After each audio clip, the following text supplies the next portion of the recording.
think let's get started. Today we're going to be speaking about the lessons from the field a few years into prevailing wage and apprenticeship, the common PWA pitfalls and how to avoid them. So likely a subject that is something that folks in this room are facing or anticipating or starting to get up to speed on. And we're hoping here at Reunion to help shed some light on some of the case studies that we've witnessed and also bring in some experts to share their perspective as well. Just some housekeeping here on the webinar format itself. We are recording this webinar, so you'll receive the video and transcript in about a week. And so if for some reason you weren't able to make it this morning, no worries, you'll still be able to review the content later. Just so you know, we have disabled the participant chat and video. However, you can still ask a question anytime. There's a Q&A feature here on Zoom that we'll be monitoring. And at the end of the webinar, we have some time set aside to review those questions. We'll hope to get to as many of them as possible. If you do have any issues technically or any other issues, feel free to reach out to my colleague Sam. Her email address is here and she'll try to address any as fast as possible. So we have a jam-packed hour here. The majority of the time we'll spend talking about these case studies. And for folks who are new to prevailing wage and apprenticeship, I just wanted to spend some time kind of going over the flyover of this body of regulation. Prevailing wage and apprenticeship was included in the Inflation Reduction Act in 2022 as a requirement alongside an expansion of a large swath of renewable energy tax credits. And the premise is that if you are compliant with these regulations, you are eligible to claim the full tax credit and apply a 5 times multiplier to your tax credit. And this is a pretty substantial economic benefit and therefore front of mind for developers as they are becoming eligible for these projects. The prevailing wage part of it is the idea that for the laborers and mechanics who are on site performing construction, alteration, and repair work, there are posted wages, both base rates and fringe benefits for these different classifications. So for laborers, electricians, power equipment operators, each of them has their own prevailing wage based on the county in which the work is being done. And the contractors and subcontractors and taxpayers of these projects are responsible for paying those wages and can lock in those wages based on the rates that are published when the work is contracted. On the apprentice side, in its most simple description, is the requirement to hire apprentices such that at least 15% of your labor is labor hours performed by apprentices during the construction phase of your project. So only applies to before projects are placed in service. And at the same time, it's required that you maintain the appropriate supervision of these apprentices. So skilled laborers and mechanics, called journey workers, are required to be on site as well, and you are required to maintain the ratio of apprentices to journey workers that's set by the program in which the apprentice was trained. This is a very high flyover view of these regulations. The final Treasury regulations were published mid-2024 and are very extensive. However, we've only really had a couple years here where it's been applicable, especially for large utility scale projects.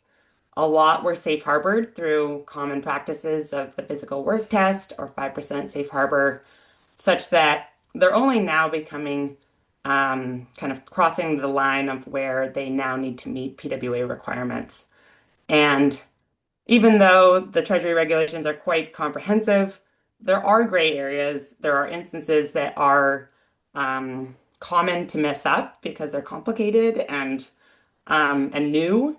And we at Reunion have seen this for sure, and I know that our speakers have seen this as well, and it's become kind of a core part of tax credit transactions and due diligence.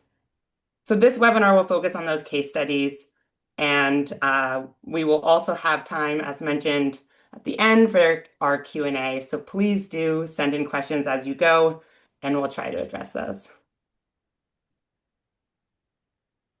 Our speakers here, we have my colleague Alex Malahi, who is the head of product and engineering at Reunion, Vani Parti, who is an attorney at DLA Piper, Mark Christy, a partner at Orrick, myself, I am on the compliance strategy team at Reunion.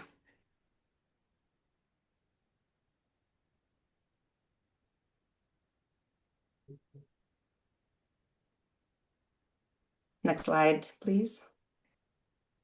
For those who are new to Reunion, we are a leading platform for tax credit transfers and compliance. We make it our job to focus on the things that are very hard for renewable energy companies when it comes to tax credits. So we are focused on transferring these tax credits as well as compliance through a PWA offering that we launched last year. And we are also kicking off right now a FIOC offering. So we welcome anyone who is interested in working with us on launching that. On our PWA side, we have a software product that does daily real-time monitoring of PWA compliance, as well as a audit team that is producing third-party audited reports. As you can see by these figures, we've had a lot of traction, which has been really exciting, and we've learned a lot along the way. So time to kick it to the panel. You've heard enough about me. Our case studies here will follow these 5 categories, and I wanted to start with the broadest question, which is what have you seen on tax credit transactions that are the most common? Like, what are the instances on prevailing wage and apprentice programs where shortfalls are happening over and over, and how is this being addressed? And I would love to have this start with Mark. And Mark, if you could please just share a little bit about Orrick as well and your role there, that would be really helpful. Sure. Thanks, Caroline.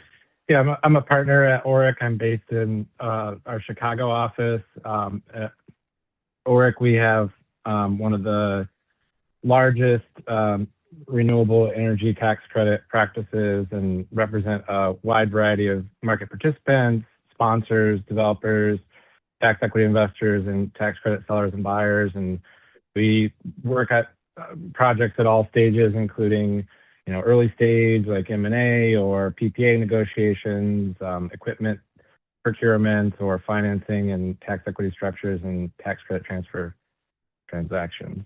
As far as the common things that I see, I mean, as Caroline pointed out, we have the prevailing wage requirements where you have to pay pay workers the prevailing wage in the location, and then you have the apprenticeship requirements, and there's really 3 separate requirements where you have to have a certain percentage of the total hours be performed by apprentices.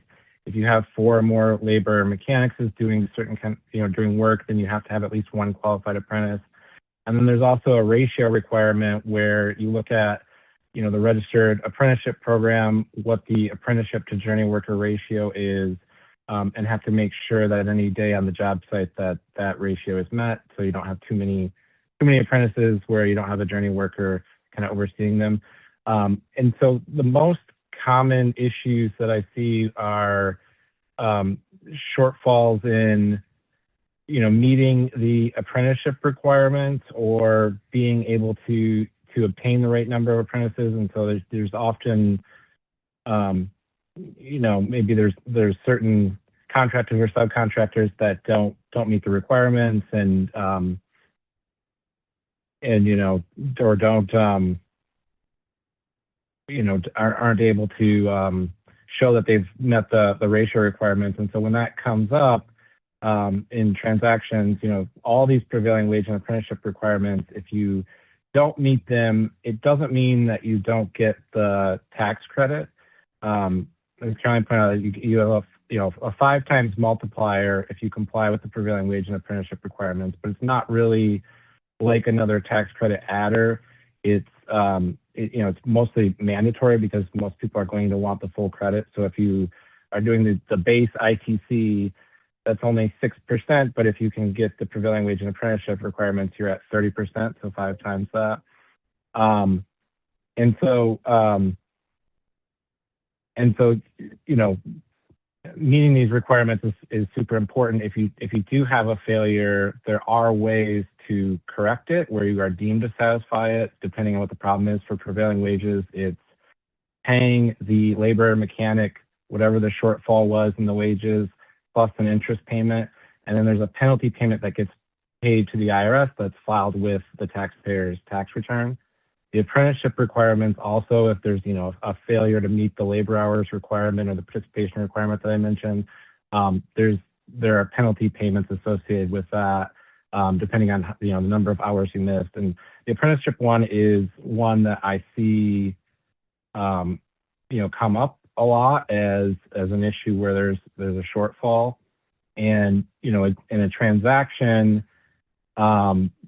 where parties are trying to monitor, how this is done. There's usually a PWA advisor involved, and they might show that there is a shortfall of some kind, and then because the value of the credit is going to be so much more, there's some way, some procedure put in place to try to remediate, which is to make those correction or penalty payments. There are insurers that do provide insurance on prevailing wage and apprenticeship requirements. However, they're not usually, I think parties are surprised that they're not really covering PWA in a way that they expect. So usually there's, in insurance, there's a covered tax position. Like if the IRS were to challenge something, you have a PWA shortfall, or something's wrong, that'll be listed as a covered tax position. But in most insurance policies, there's a requirement for the insured to mitigate, and it often explicitly will have language like either as an exclusion or a covenant where the insured will have to make correction and penalty payments. But if the insured makes those correction and penalty payments, they're deemed to satisfy the requirements. And so there's kind of a gap where if you make the payments and comply with the insurance policy, there really isn't a loss for the insurance to cover. And if you don't make the payments, then you're probably excluded under the insurance. And so there's a gap there where insurance doesn't usually cover. There are a few insurers in the market, but in my experience, it's the minority, where they will cover issues that were not identified in the PWA report. So if a developer will typically hire a PWA advisor, someone that's going to go through this and show what the shortfalls are. If there are issues that are covered in the PWA report, the insured is responsible for taking care of those. If later there's an audit by the IRS and there's new issues like that weren't identified in the PWA report, then maybe the insurers may cover that. But again, that's usually kind of the minority position in my experience. Thanks, Mark. That's really helpful. I think on that aspect of paying the penalties and it being the insured's responsibility, I think we certainly have seen and kind of this dynamic between the taxpayer who is ultimately responsible for these penalties to the IRS, and then also the contractor who is potentially the one who has the most control over what is happening on site. Vani, do you have a sense for kind of how taxpayers and contractors are working together to make sure they're maintaining compliance? Yeah, absolutely. And hi, everyone. I'm Vani Parti. I'm of counsel at DLA Piper. A little bit about me. I'm a litigator by background. I represent employers in employment-related litigation in various venues. But where I've really been spending a lot of my time lately is prevailing wages. I have deep experience with the Davis-Bacon Act and related statutes, and I've been guiding clients through the prevailing wage and apprenticeship requirements that came under the Inflation Reduction Act. This includes advising on worker classification issues, due diligence process, helping developers build out their compliance programs and employment policies from the ground up. So I'm really excited to be here today to be digging into all of this with Reunion and with Mark. So going back to the question at hand, talking about how enforcement is working and how contractors and developers are working together. So to back up just a little bit, I think it's important to understand how IRS has enforcement procedures set up. They've established a very clear worker-driven enforcement mechanism for PWA compliance. So anyone can report suspected violations, whether it's failures for paying prevailing wages, failures to classify the workers correctly, failures to meet apprenticeship requirements. And when you combine that with the Taxpayer First Act anti-retaliation protections for employers who report underpayments or potential violations, the message is pretty clear. The enforcement is designed to be bottom up, not just top down. And a key theme in all of this is that ultimately it's the taxpayer who bears the responsibility, even though the contractors or subcontractors are the ones controlling day to day and are possibly making all the decisions on payment.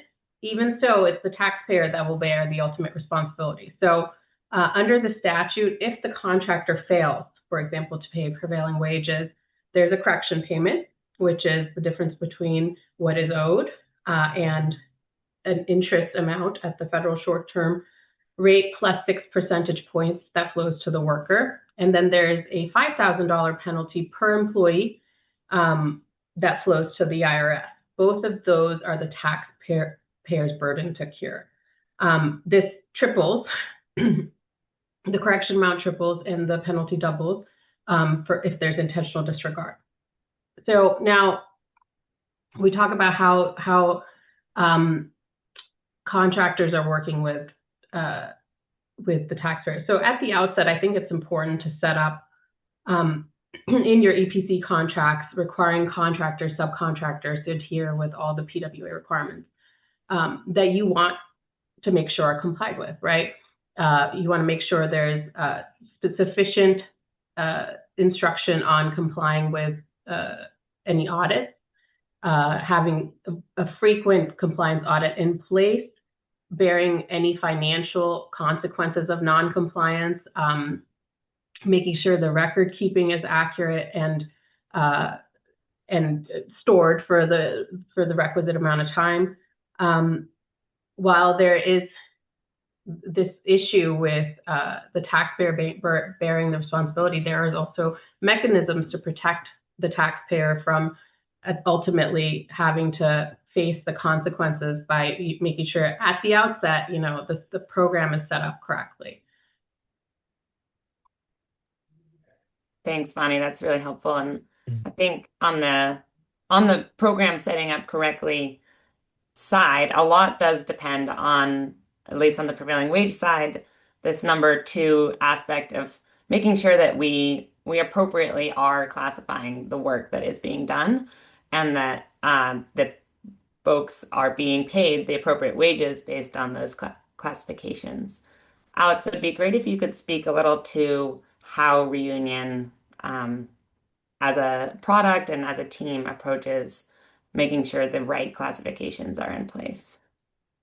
Yeah, for sure. Thanks, Caroline. And for everyone else's benefit, my name is Alex. I lead product and engineering for us at Reunion, as well as oversee the compliance business. And I think what's interesting around some of the labor classifications and prevailing wage discrepancies and ratio shortfalls potentially are, these are the things that we see come up the most. It's folks not necessarily classifying employee or workers, out of bad faith or anything. It's more out of confusion. So, it's that someone isn't aware that, typically renewable energy projects are going to be under that heavy kind of macro category that the DOL defines rather than building or highway, or one of the others. And then again, it's about, some of these work classifications have different groupings depending on what someone is doing. And so what we've tried to do is kind of build that search functionality and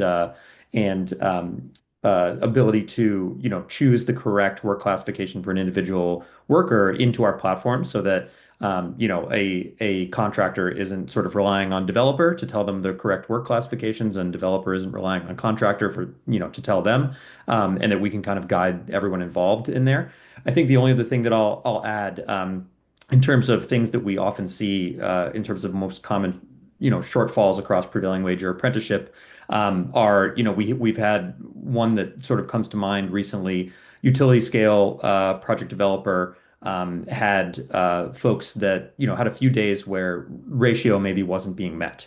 And at first glance, right, there's some nuance behind this, right? If you have a required ratio of 1 to 2, let's say one apprentice to two journey workers, and on a given day you only achieved 1 to 1, well, it's not as simple as, you're out of ratio, everything's non-compliant. There are some nuances there. For example, if that apprentice was paid above journey worker wages, then it's okay, right? We can classify them as a journey worker instead of an apprentice, and we don't actually count their labor hours towards the apprentice portion of the apprentice labor hours calculation. And that's something that we've tried to build into the platform to be automated. But I think the point here is that at first glance, some of these non-compliance with some of these requirements is not as cut and dry as it might look. There's some extra levels to dig in a little bit deeper on each one. Thanks, Alex. Vani, have you seen kind of instances where late in construction it's discovered that the wrong classification was used? How did Yeah, people and rectify that? yeah, that happens quite frequently. This is actually one of the most frequent and I believe most costly compliance pitfalls. And it's hardest to catch on in real time, right? The issue is straightforward. Usually a laborer or mechanic is performing construction. Now, in practice, a lot of times what we see is things like solar installation. That's not really a labor classification on any wage determination. So people end up using internal job titles like installer, pile driver, and they'll try and match that to a wage determination. And usually there's no one-on-one direct match, and you really have to look at exactly what duties are being performed.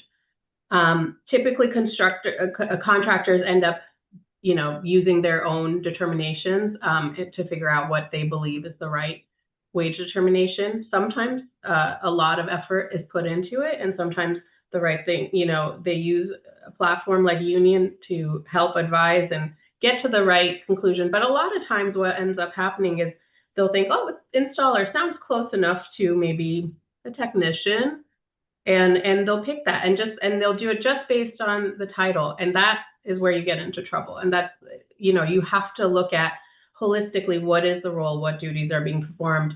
And things like installer will really have to be remapped to the Department of Labor's classifications, which are things like general labor, skilled labor, power equipment operator. It really matters what exactly they're doing. And I think that's the first biggest thing that I see. The second issue that a lot of times people run into is that wage determination descriptions are often sparse. Sometimes it just says labor. What does that even mean? And I think that's really hard for a lot of people to figure out. So you need to really figure out what falls within the classification and if it's expansive or not. It doesn't matter if you have a laborer who's worked for 20 years or if you've had a laborer that's worked for 1 year. The training doesn't matter. It's skilled, certified, doesn't matter. They will all fall in that same wage rate. And a lot of companies struggle with that because they want to say things like, well, I want to make sure somebody who has more experience is paid more than my laborer who just, has basic experience. And that makes sense internally, but for purposes of the wage determination, they all have to at least be paid the base rate matching the wage determination. Third scenario that I see frequently is that when workers are in more than one classification, which happens quite frequently as well, you need to make sure that you're tracking their hours for work performed in each classification. And then they have to be paid that different wage rate for each separate classification. You can't estimate, you can't average. You have to keep an actual record of what is being performed and pay the correct rate for each separate classification. And a lot of times in projects, you'll see this, that you'll get multiple job descriptions and then they don't have the hours tracked properly. And that's an issue because you can't recreate time records. We've had experiences where we've had to go back and figure out, well, someone has mapped a classification completely incorrectly, and now you have to go back all the way to the beginning of the project and pay prevailing wage rates for all of that. And that's all those penalties will tack on as well. Finally, there's a threshold question of who even qualifies as a laborer or mechanic. So like I said, I think the job duties matter. Sometimes people like the foremen or supervisors, they're naturally excluded, but if they are performing manual labor on the site, there is an exception, and they might, for those hours performed, they may need to be paid as laborers or mechanics for that time. We can also talk about the financial exposure here. Like I said, it all tacks on very fast, right? If you've messed up at the beginning of a project and you figure out, during maybe the transaction phase, you're going back all the way, and then you're paying the interest, which is compounding, and you're paying the penalties. And this will all tack on for the entire, for every classification that you messed up. So that's why I say it is a costly mistake to make, and it really has to be done correctly in the first instance. And a lot of times what I see is people just leaving that to their contractors to figure out, or their subcontractors to figure out without having any oversight in it, thinking, well, they know their own workers and what they're doing. But a lot of times, a lot of contractors don't really know that what they have to do to meet these requirements. So it's important to make sure in the beginning we're taking the proper steps to classify them correctly. Yeah, absolutely. Is there a resource that, like, the go-to place that everyone should be checking to make sure they've classified correctly? Like, for Or, like, example, I guess in these instances where it is kind of gray, labor is such a broad term.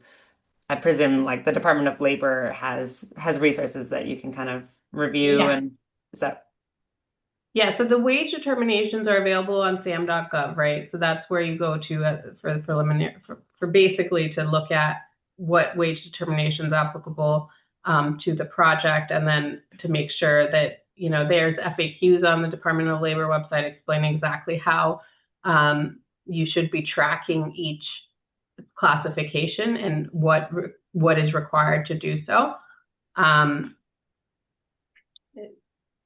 What else is there?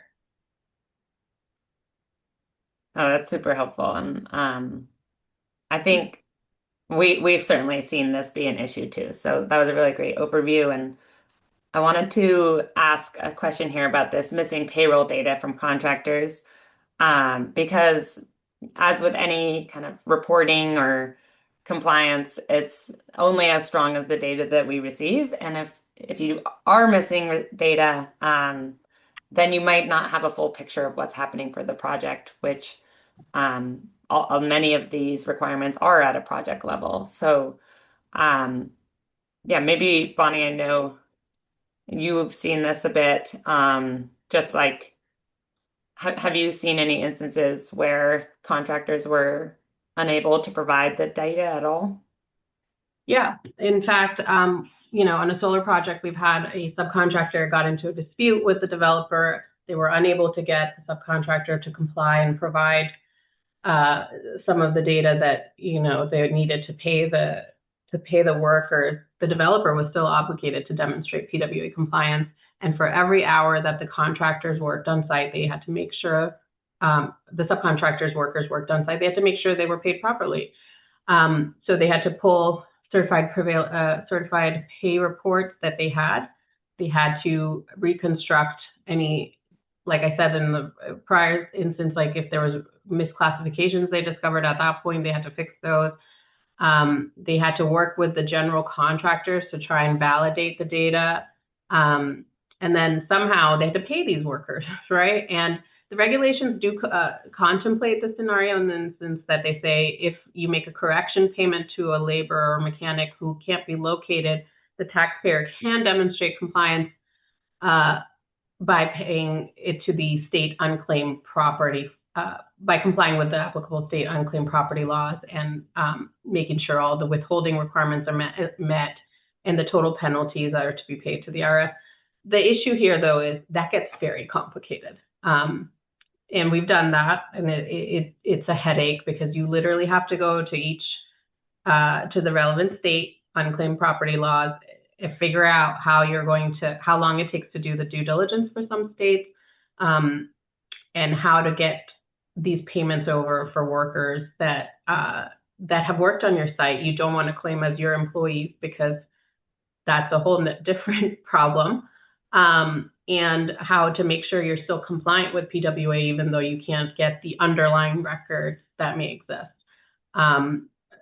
We've had compliance advisors catch and flag these issues, notify the contractors, and basically help them track these submissions on a weekly cadence. And that usually works best is when you have it set up in a neat way early on so that, if you're missing 1 week of payroll, that's different than if you're missing, say, a whole quarter worth. And a week's payroll, you could still reconstruct pretty easily, but having to do reconstructing more than a quarter's payroll and using, your best possible estimates, there's a lot of risk with that. We've seen it, we've done it. It's a big undertaking. Let's just say that. Absolutely. Mark, have you seen any instances where there is missing data, and how is it commercially approached?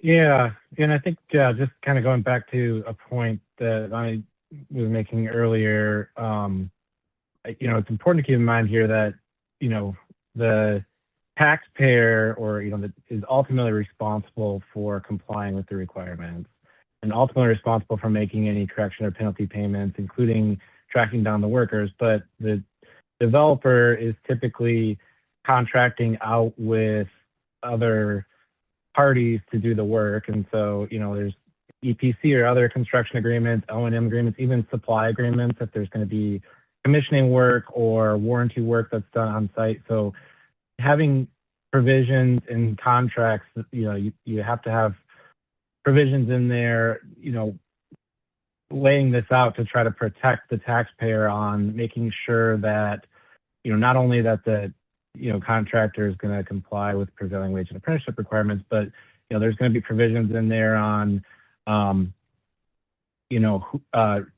maintaining records and sharing records and making sure that, those records can be shared maybe in a format that the PWA advisor, if there's a PWA advisor involved, can use in their system, and making sure that there's timely reporting to try to prevent this. But, it does come up where there are issues. We've seen EPC contractors kind of, not be responsive, or we've seen situations where they've gone bankrupt and ended up where the taxpayer had to use a different contractor. But then when there's issues that get discovered with the prior contractor, trying to kind of go through and recreate, I think, as we've been saying. And so it's very important to make sure there's kind of timely sharing of information, because it can get very difficult. Like the state, we've had to deal with situations where those state unclaimed property laws have had to be used when you can't track down a worker, and there's that can be tricky. And even just having the information to just determine the right amounts is sometimes an issue that you try to contract around. Yeah, absolutely. Thank you for that.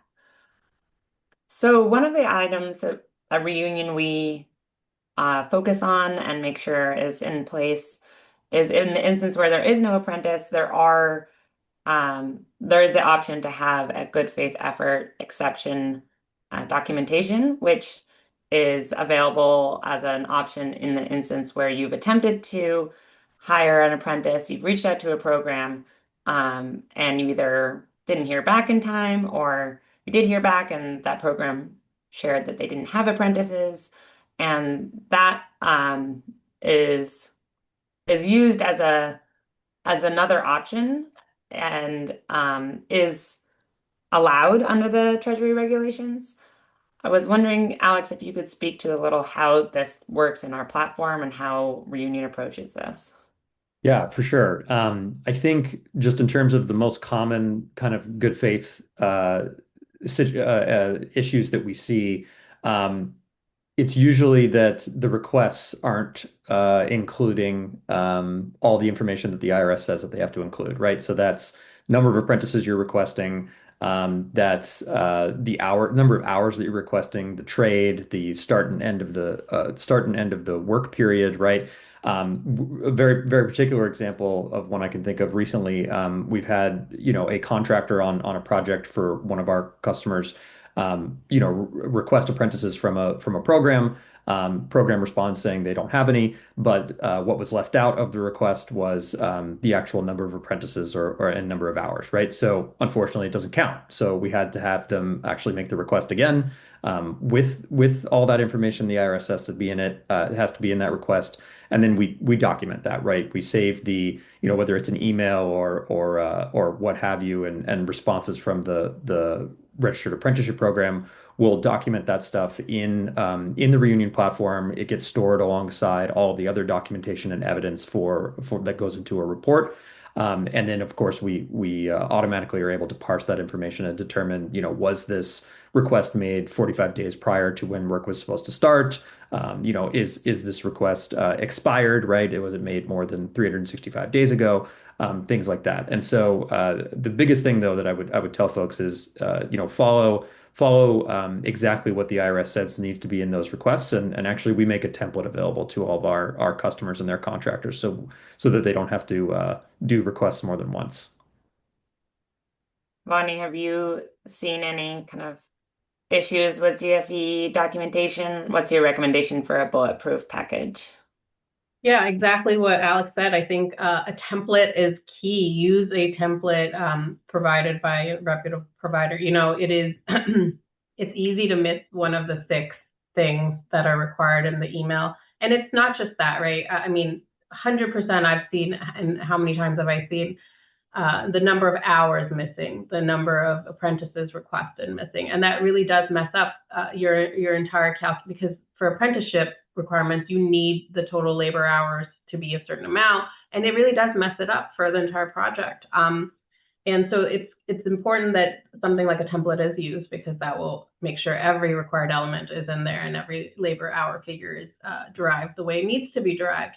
The other thing that I think Alex also mentioned is the timing piece, right? The 365-day renewal, that's something I see a bit, which is if, for example, if the contractors requested 3 apprentices for a period of September 2025 through December 2026, and then the request is denied, meaning, you're no response was gotten, or there is an actual affirmative no, they can't cover this request. There is a good faith effort exception, but the coverage is limited from September 2025 to August 2026 because of the 365 days, and you have to request the other period from September to December 2026, which may have been included in your request, but because there was a denial, you have to ask again in 365 days. So I feel like there's common ways to botch this up, and an easy way to protect yourself is to have a template. Have that record keeping storage for just the good faith effort exception itself. Make sure you are tracking it on you're tracking it in the software. You're making the template is asking all the right things, and then you're having the reminders to go back and make the requests as needed. Another thing I do see a lot is also that the request itself is made to the wrong apprenticeship program. So someone who doesn't have the right, isn't in the facility location, the geographic area, it doesn't train apprentices that is required. So all that will just make your good faith effort exception null. What else? If you don't get a valid response, I've had well, here's a cautionary tale, I guess. I've had taxpayers who've submitted by email, and the programs responded.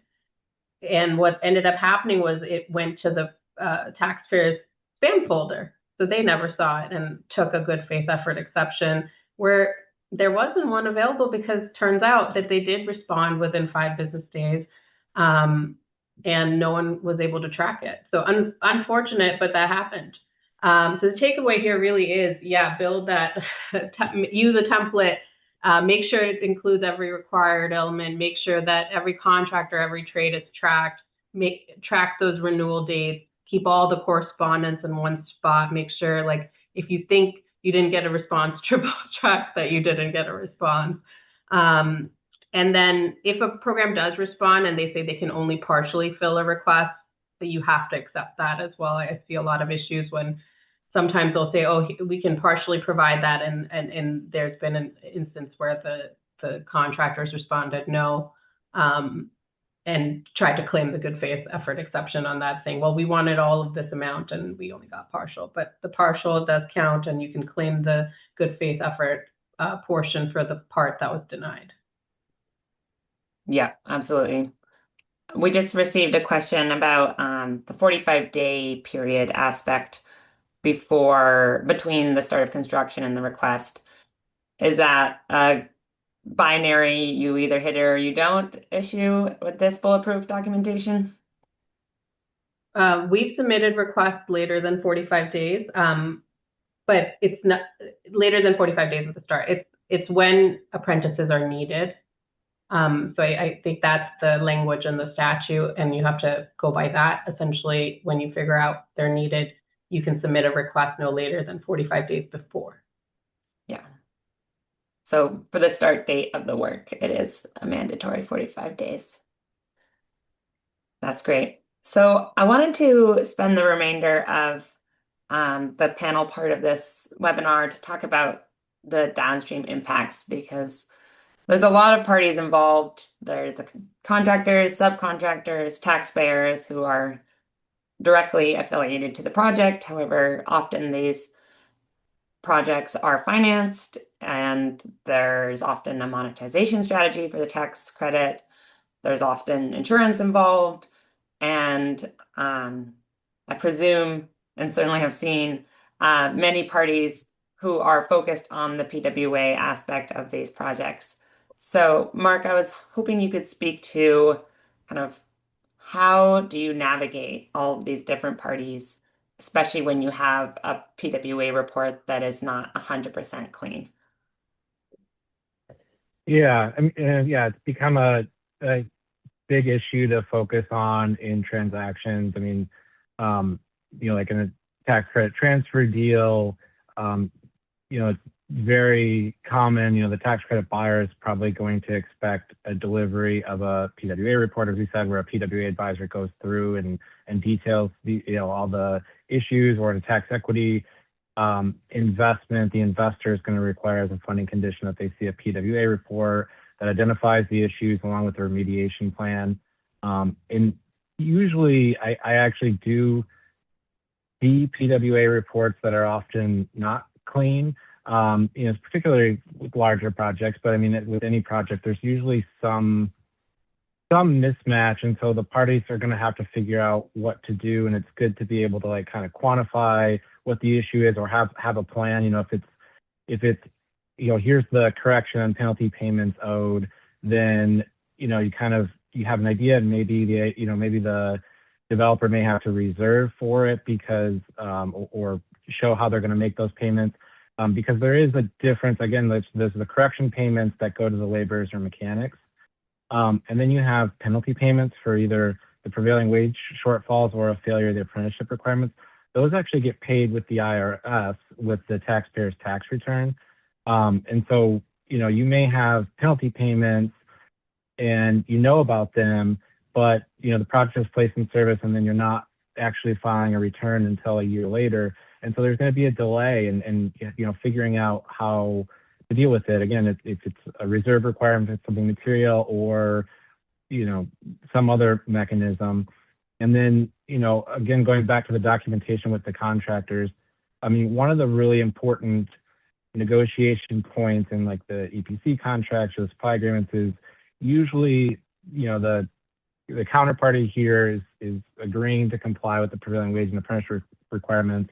And then there's some sort of indemnity, maybe capped at, something, but there's usually some sort of indemnity. And paying attention to like whether there's an indemnity there or whether the developer can set off payments, that provides some protection. If they know they still have payments due to the EPC contractor and they can set off for amounts that they know they need to pay for a penalty, that can provide some protection. But a lot of times that becomes a key negotiation point. A lot of the counterparties want to have indemnities that are only triggered if there's a final determination that an amount's due. But the problem with that is, usually the way these transactions work, everything's kind of happening in real time. There's often a PWA advisor involved. If the PWA advisor comes out and says, one of these issues we've been talking about, there was a labor misclassification issue, or you did have a problem with your submission of the good faith efforts exception and now you owe a penalty, then we know about these penalties and the taxpayer has to put on a tax return, to claim this, 5 times multiplier that they're complying with the prevailing wage and apprenticeship requirements. And so then, you could have a dispute. So ideally, there's an indemnity protection in there that's sufficient for the parties to get indemnity, not just when there's an IRS determination, but some other way of handling if there's a dispute or if the PWA advisor can reasonably demonstrate that there's something that's going on, where the parties can work out how the payments are made. But there's often contractors who don't think that they're liable. The PWA advisor does think there's an issue, and then the developer is going to have to figure it out. Either try to continue to work with the contractor to see if they'll make that indemnification, use set off, or at the end of the day, sometimes the taxpayer is just going to have to probably pay the penalty because the counterparty in their tax credit monetization transaction is going to want to make sure that all those correction and penalty payments are taken care of at the relevant time. Got it. So even though they're not necessarily due until 180 days after an audit, when are most people paying these penalties? Yeah, that's technically if the IRS, if the IRS makes a final determination that you owe something, you still have 180 days to make your correction and penalty payments. And then, which provides, there's some comfort there that that it's not all lost. Like if the IRS were to come in and do an audit and say, you didn't comply with this over here, and maybe the penalties are somewhat significant, but again, going back, they're almost always going to be much less than the loss in credit value. And so, there's going to be an incentive to try to figure out how to make them. But when a taxpayer files a tax return, they have to certify that they're in compliance. And so if you have a known issue, you have a PWA advisor that's saying you owe $100,000 in penalties, what do you do? Is the tax return preparer going to go ahead and file the return, like knowing that there's an issue out there, or is the taxpayer going to have to try to make the penalty payment? And if there's a transaction, I think a tax credit buyer or an investor is certainly going to want to see that everything's been taken care of, and not just kind of wait for the audit, in my experience. Absolutely. Thank you. Yeah, and if I can just add to that Yeah. too, is this year the IRS did release a new form, which is Form 7220. And it does require when the taxpayer files or claims an increased amount of credit to actually go through. And it's not just the verification alone. It requires you to calculate and report these PWA penalties. And it's it's facility level detail with the return. So it's a little bit more involved already. Yeah, right. absolutely. And and you have to have a tax return preparer sign off on that. And so if they're going to file that return, you want to make sure everything's taken care of usually. Thanks both. Very helpful. Well, we are now at the point where we have our Q&A. I'd like to invite my colleague Sam to share some of the questions that we've received from our audience. Hi, everyone. Okay, let's get started. So the first one is, Do you have any practical considerations for tracking apprenticeship percent and ratios if developer is taking an inverter by inverter qualified facility approach under 48E? Thanks, Sam. Yeah, Mark, have you seen this? I have. Yeah, this is a big issue that's coming up. Just kind of lay the background here. So, Code Section 48, which is the ITC section that we used to deal with, that's for projects that started construction before 2025. That's the original ITC. Projects that start construction in 2025 or later are under 48E, and then there's a corresponding production tax credit section 45Y. Section 48, the prevailing wage and apprenticeship requirements, and then some of the adders use the concept of an energy project, which is not a term that we've really seen a lot in other code sections. But instead of saying you have to comply with the prevailing wage and apprenticeship requirements with respect to a facility or qualified facility, it refers to an energy project. And then when we got the final regulations under Section 48, there was a grouping rule. And if a taxpayer meets, there's a list of factors, you meet four or more of the factors, like you have, common substation, common financing agreement, or, common construction contract for a whole project, you can group them together. And what I'm talking about grouping together is, the ITC is determined on an energy property level basis or a qualified facility basis. And so for, that's like the part of the facility that can kind of independently operate. So for like a solar facility, each set of solar panels that are connected to a inverter are sort of these functionally interdependent unit. You're actually claiming the ITC on that unit. So you may have a large scale project where there's, dozens or even hundreds of inverter strings, and you have a lot of, different energy properties, and you can group them together under the Section 48 rules. Section 48E and Section 45Y, and even, Section 45 before that, there is no grouping rule because there is no energy project concept. And so when the IRS released regulations, there was a lot of people asking, can we have that similar grouping rule for these new tax credits? Because, we want to comply with these requirements on a project level basis. And the IRS said, no, we can't even put that in there because we don't really have the authority to do that, because the energy project concept only appears in the code in Section 48. And so as a practical matter, what that means is when we're dealing with like Section 48E or something like that for a battery or for solar or something, qualified facility, we are looking at the unit of qualified facility basis, or the unit of energy storage technology basis, each unit that can independently operate. So if you have a solar facility, let's say, that has 20 different inverter blocks, the question then comes on those apprenticeship requirements that we were talking about.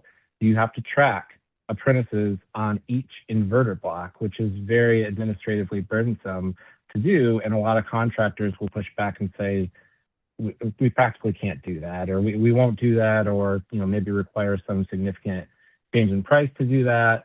So it's become an issue. Hopefully it'd be fixed in guidance, but I do worry that it's because of the way the statute is drafted, it's a little hard. But there's sort of this open question whether what do people do to track? And some people do actually try to require and get their contractors to say, okay, I'm going to track for you at each inverter block and tell you that I'm meeting the apprenticeship requirements with respect to each inverter block. Others will try to do sort of a reasonable allocation to try to, we'll try to reasonably allocate, but it's maybe not as precise of tracking, and try to get comfortable that way. And usually if there's some representation that there is, reasonable efforts to try to track along those lines, people do get comfortable. In my experience in transactions with these new rules, but it is a difficult one, and one that will come up more as we do more of the Section 48E and 45Y credit deals. Thanks, Mark. That was a great overview. So do you see kind of one group or one prevalence of the allocation method versus having people do it directly on the contractor level, like asking contractors to do it at the inverter level? Yeah, well, usually the preferred approach is to ask the contractor to do it, and so we do see prevailing wage and apprenticeship language. That contractual language we've been talking about is so important on getting that information from the contractor, making sure they're complying, and so a lot of projects that are complying with the new credits are putting in language that requires the contractor to monitor at the qualified facility level, like each inverter block level. But some contractors will resist and will usually there's some attempt to try to work out like the parties can come to an agreement on they're going to reasonably try to allocate apprentices, and then working with the PWA advisor to make sure they're comfortable with the approach and kind of make sure there's some way to sort of reasonably allocate, because again, it's probably in many cases very administratively difficult to do that granular tracking. Yeah, that's helpful. Sam, could you share another question for us? Sure. The next one is, do you have examples of how this gets picked up on an audit? Does it become part of general review of credit eligibility or some other agency or method?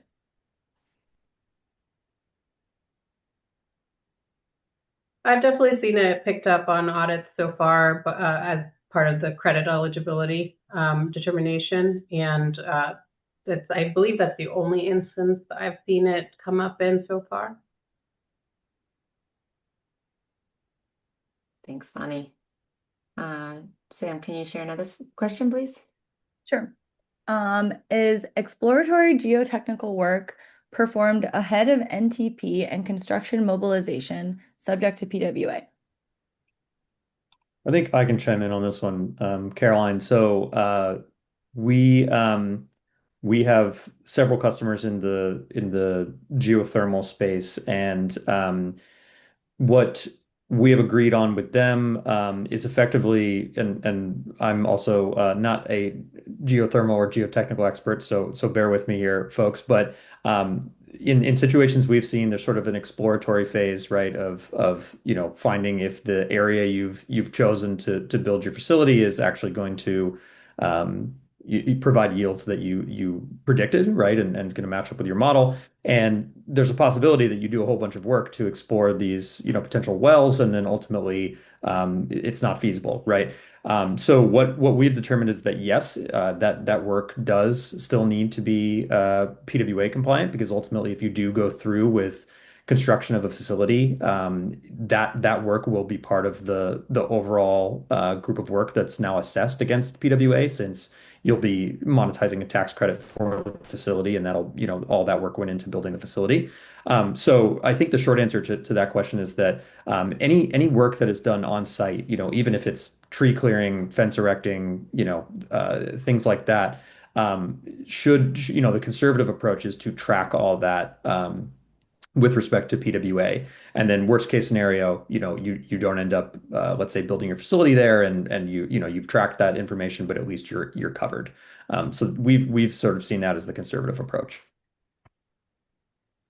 Thanks, Alex. And I think there's a very important distinction for those who have thought of begun construction under kind of other tax purposes. For this purpose, begun construction follows the rules of the Davis-Bacon Act.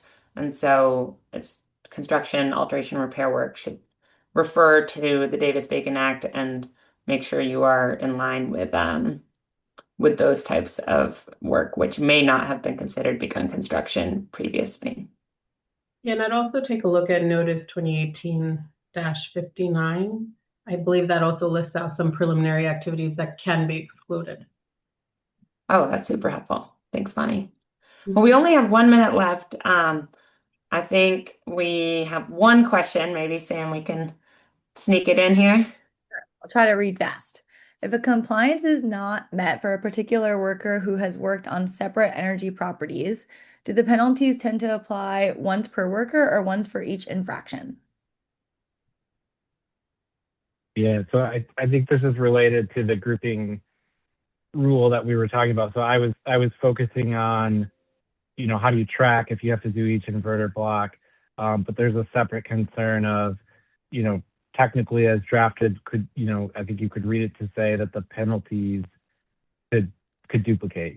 So if instead of having a $5,000, penalty or something like that, you actually have to look per inverter string. So you could almost duplicate penalties. That seems like a very, very strange result. I haven't seen people do that yet, but I do see sometimes sponsors or developers who are trying to sort of figure out like potential financial risk, sort of as a worst case scenario, trying to think through like how bad could this be if we were to get audited and like everything had to be done at this level, how bad could this be, just sort of for planning purposes. But it seems like it'd be a very strange result, but there is a reading of the rules that could suggest that could happen, even though it seems strange. Yeah. Thanks, Mark. Well, I certainly learned a lot on this panel. Thank you all so much for joining us today. Thank you, Vani and Mark and Alex and Sam, for your help on putting on this panel. And we have here some resources on reaching out to Vani and Mark, as well as Reunion if you want to speak to us about our PWA or tax credit transfer offerings, or FIOC, which is just around the bend. We really do welcome that. So thank you all for joining us today. Have a great day, and hope to see you on our webinar soon. Thanks all. Thank Thank you. you.